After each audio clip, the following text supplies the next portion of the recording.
Welcome to the Slop Temple. We pray this video helps. In this video, I will explain how to replace a Chevy Malibu battery. First, let's gather our tools. You'll need a 10mm wrench, a battery terminal brush, and some safety glasses and gloves.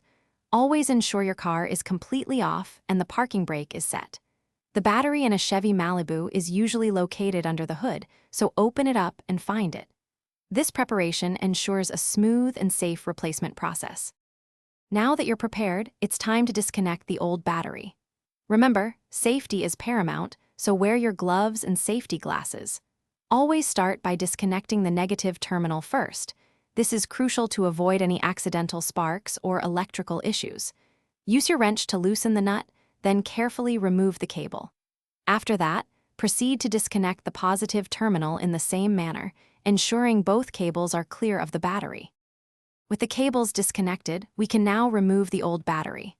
First, locate and remove the battery hold-down clamp or strap that secures it. These can vary, but typically involve a bolt or a simple clip. Batteries are quite heavy, so lift it out carefully, using proper lifting techniques to avoid injury. Once removed, take a moment to clean the battery tray and the cable terminals. Then, gently place your new battery into the tray and secure it firmly with the hold-down clamp. You're almost done. Now it's time to connect your new battery. This time, we reverse the order. Connect the positive cable to the positive terminal first. Then, connect the negative cable to the negative terminal. Make sure both connections are snug and secure to prevent any loose contacts.